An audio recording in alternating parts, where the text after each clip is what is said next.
ആത്മീയം നിറഞ്ഞ ഹൈന്ദവ വിശ്വാസങ്ങളുടെ ഊറ്റില്ലമാണ് നമ്മുടെ ഇന്ത്യ. സാംസ്കാരികപരമായും ഹൈന്ദവപരമായും ഒട്ടേറെ മതപരമായ ചടങ്ങുകൾ നടക്കുന്ന സ്ഥലമാണ് നമ്മുടെ ഇന്ത്യ. അത്തരമൊരു മഹാസമ്മേളനം നമ്മുടെ ഇന്ത്യയിൽ ഇപ്പോൾ നടക്കുകയാണ്. ഒരു പക്ഷേ ലോകത്തിലെ തന്നെ ഏറ്റവും വലിയ ഒത്തുകൂടലാണ് ഈ മേള. പറഞ്ഞു വരുന്നത് കുംഭമേളയെപ്പറ്റിയാണ്. കുംഭമേളയെപ്പറ്റി പുരാണപരമായി പറയുന്ന കഥ ഇതാണ്. ദുർവസ മഹർഷിയുടെ ശാപത്താൽ ദേവന്മാർക്ക് എല്ലാവർക്കും ശക്തി ക്ഷയിക്കുകയും അസുരന്മാർക്ക് ശക്തി കൂടുകയും ചെയ്തു. ഇതിൻ്റെ ഫലമായി അസുരന്മാർ ഭൂമിയിൽ കുഴപ്പങ്ങൾ ഉണ്ടാക്കിക്കൊണ്ടേയിരുന്നു. അസുരന്മാരുടെ ശല്യം സഹിക്കാൻ വയ്യാതെ ദേവന്മാർ എല്ലാവരും മഹാവിഷ്ണുവിനെ ചെന്ന് കണ്ടു. പാലാഴി മർദ്ദനം വഴി ഉണ്ടാവുന്ന അമൃത് കുടിച്ച് ദേവന്മാർക്ക് തൻ്റെ യൗവനവും ശക്തിയും തിരിച്ചെടുക്കാം എന്നാണ് മഹാവിഷ്ണു പറഞ്ഞത്. അങ്ങനെ ദേവന്മാരും അസുരന്മാരും കൂടി മദനം നടത്തി അമൃത് ഉണ്ടാവുകയും ആ അമൃതുണ്ടായ പാത്രമായ കുംഭത്തിൽ നിന്ന് 4 തുള്ളികൾ ഇന്ത്യയിലെ പ്രയാഗ്, ഹരിദ്വാർ, ഉജ്ജയിൻ, നാസിക് എന്നിവിടങ്ങളിൽ വീണു എന്നാണ് വിശ്വാസം.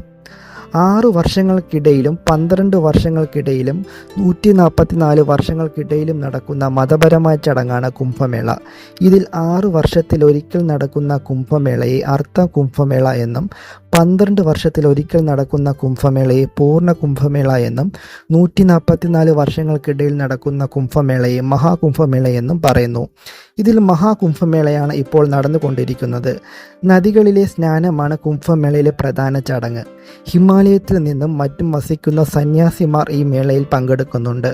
കൂടാതെ പൂർണ്ണ നഗ്നരായ നാഗസന്യാസിമാരും ഈ മേളയിൽ പങ്കെടുക്കുന്നു എന്ന പ്രത്യേകതയുമുണ്ട്. ഓരോ ദിവസവും 3.5 കോടി ജനങ്ങളാണ് ഈ മേളയിൽ പങ്കെടുക്കുന്നത്. വിശ്വാസികളായ ജനങ്ങൾ ത്രിവേണി സംഗമ സ്ഥാനത്ത് വന്ന് മുങ്ങിക്കുളിക്കുന്നു. ഇതുവഴി അവർ ചെയ്ത പാപങ്ങളും മറ്റു ദോഷങ്ങളും തീരുമെന്നാണ് വിശ്വാസം.